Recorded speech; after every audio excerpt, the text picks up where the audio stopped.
అందరికీ వందనం. మార్చి 1, 2026 ఆంధ్రజ్యోతి తెలుగు దినపత్రిక ఆదివారం సంచికలో వచ్చినటువంటి పూరణం సమాధానాలు చూద్దాం. ముందుగా ఆధారాలు.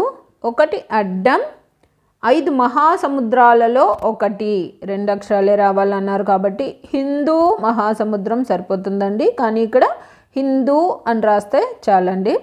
తర్వాత 1 నిలువు, మాటల చేతలతో ఇతర ప్రాణిని నొప్పించడం 2 అక్షరాలు రావాలన్నారు. మనకు హిం మొదటి అక్షరంగా వచ్చింది కాబట్టి హింస సరిపోతుందండి. తర్వాత 7 అడ్డం, చదువుల తల్లి 4 అక్షరాలు రావాలన్నారు. మనకు సా మొదటి అక్షరంగా కూడా వచ్చింది కాబట్టి సరస్వతి సరిపోతుందండి.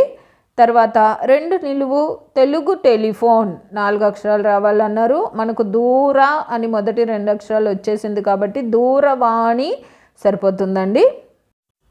తర్వాత 3 అడ్డం, నమస్కారం నమ్రత 3 అక్షరాలు రావాలి. ప్రణుతి సరిపోతుందండి ఇక్కడ. తర్వాత 4 నిలువు, అంధకారం 4 అక్షరాలు రావాలన్నారు. మనకు తి మొదటి అక్షరంగా కూడా వచ్చింది కాబట్టి తిమిరము సరిపోతుందండి. తర్వాత 3 నిలువు, బొమ్మ శిలామూర్తి 3 అక్షరాలు రావాలి. మనకు తి మొదటి 2 అక్షరాలుగా వచ్చేసింది కాబట్టి ప్రతిమ సరిపోతుందండి. తర్వాత 10 అడ్డం, మద్యం సుర 3 అక్షరాలు రావాలి. మనకు మా మొదటి అక్షరంగా వచ్చింది కాబట్టి మధిర సరిపోతుందండి.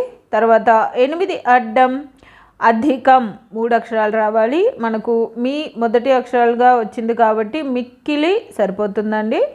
తర్వాత 5 నిలువు, శ్రేష్టమైన బంగారం 3 అక్షరాలు రావాలి.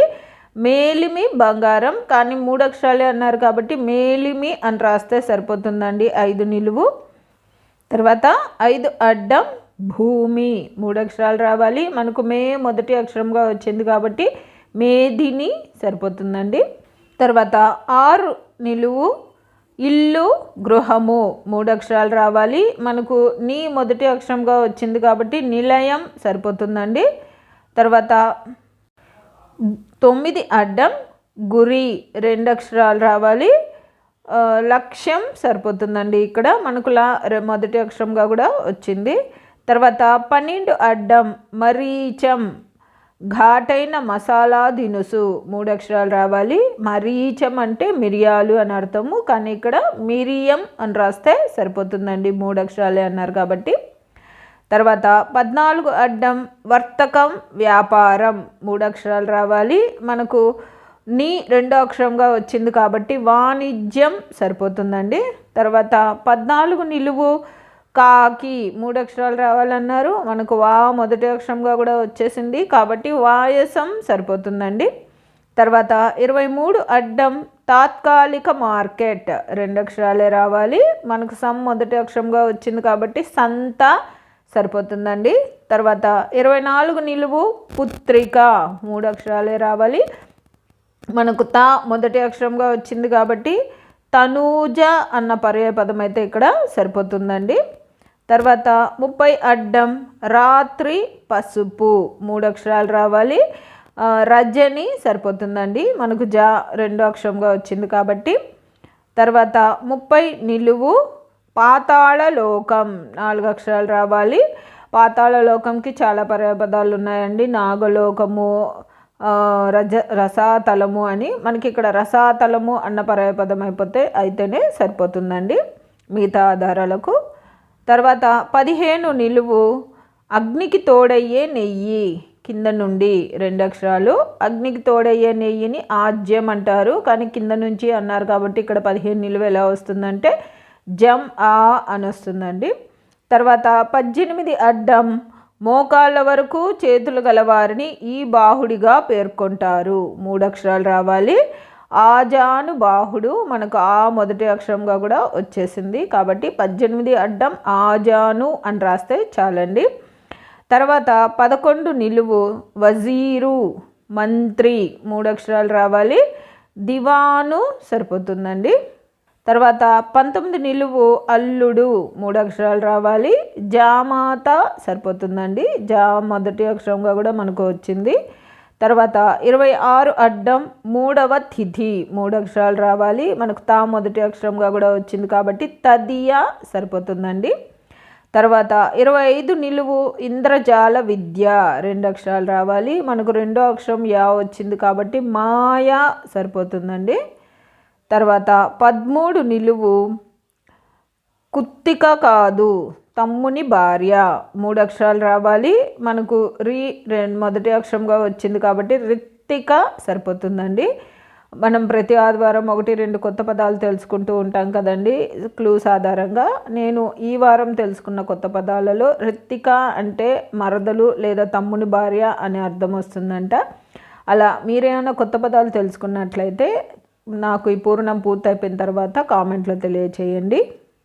తర్వాత 20 అడ్డం గంగ ఉపనదులలో ఒకటి 5 అక్షరాలు రావాలన్నారు కాబట్టి మనకు అలకనంద అన్న ఉపనది పేరైతే ఇక్కడ సరిపోతుందండి. తర్వాత 21 నిలువు ఆరంభం మొదలు 4 అక్షరాలు రావాలి. మనకు లా మొదటి అక్షరంగా వచ్చింది కాబట్టి లగాయతు సరిపోతుందండి. తర్వాత 32 అడ్డం వాడుకలో దుహిత 3 అక్షరాలు రావాలి. దుహిత అంటే కూతురు, వాడుకలో మనం కూతురు అంటాం కాబట్టి 32 అడ్డం కూతురు అని రాస్తే సరిపోతుందండి. తర్వాత 22 నిలువు విష్ణువు ఖడ్గం 3 అక్షరాలు రావాలి. మనకు మొదటి అక్షరంగా కూడా వచ్చింది కాబట్టి నందకం సరిపోతుందండి. తర్వాత 28 అడ్డం దీనిలా కనకం మోగదన్నాడు వేమన 2 అక్షరాలు రావాలి. మనకు కంచు సరిపోతుందండి. మొదటి అక్షరంగా కూడా వచ్చింది కాబట్టి. తర్వాత 29 నిలువు గదవ పెదవ కింది భాగం 3 అక్షరాలు రావాలి. చుంబుకం సరిపోతుందండి. మనకు మొదటి అక్షరంగా కూడా వచ్చింది. తర్వాత 36 అడ్డం వినిమయం ఒక వస్తువు ఇచ్చి మరొకటి తీసుకోవడం 3 అక్షరాలు రావాలి. మనకు కం చివరి అక్షరంగా వచ్చింది కాబట్టి మారకం సరిపోతుందండి. తర్వాత 33 నిలువు చేతి గుడ్డ 3 అక్షరాలు రావాలి. మనకు మా వచ్చేసినాయి కాబట్టి రుమాలు సరిపోతుందండి. తర్వాత 40 అడ్డం కాంతి ప్రకాశం 3 అక్షరాలు రావాలి. వెలుగు సరిపోతుందండి ఇక్కడ. తర్వాత 37 నిలువు మండు జ్వలించు 3 అక్షరాలు రావాలి. మనకు మొదటి అక్షరంగా వచ్చింది కాబట్టి రగులు సరిపోతుందండి. తర్వాత 42 అడ్డం లోపించినది 2 అక్షరాలు రావాలి. మనకు మొదటి అక్షరంగా వచ్చింది కాబట్టి లుప్తం సరిపోతుందండి.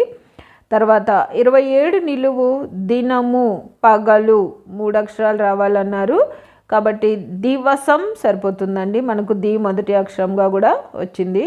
తర్వాత 34 అడ్డం మరణించే వారి పట్ల తెలిపే సానుభూతి 3 అక్షరాలు రావాలి. మనకు మొదటి అక్షరంగా వచ్చింది కాబట్టి సంతాపం సరిపోతుందండి. తర్వాత 32 నిలువు కోపం కాదు అతి పెద్ద బిలం 2 అక్షరాలు రావాలి. కూపం అన్న పదం ఇక్కడ సరిపోతుందండి. అదంతకదే పూర్తయిపోతుంది. మనం 32 అడ్డం 34 అడ్డం పూర్తి చేయడం వల్ల.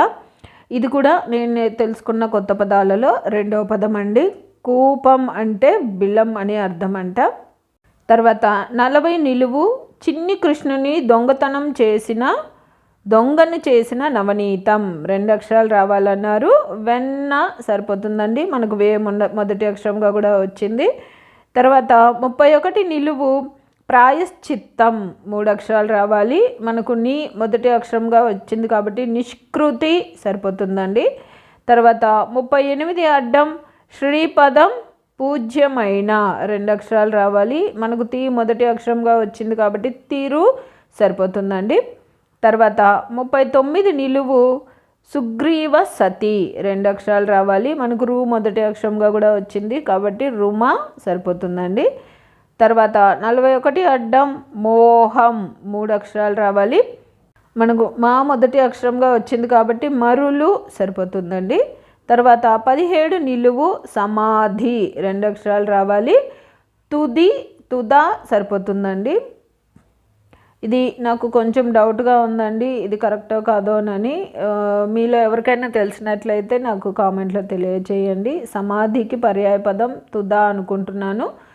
కాకపోతే కన్నా నాకు కొంచెం కామెంట్లో తెలియచేయండి. అంతేనండి, ఈ వారం పూరణం పూర్తయిపోయింది.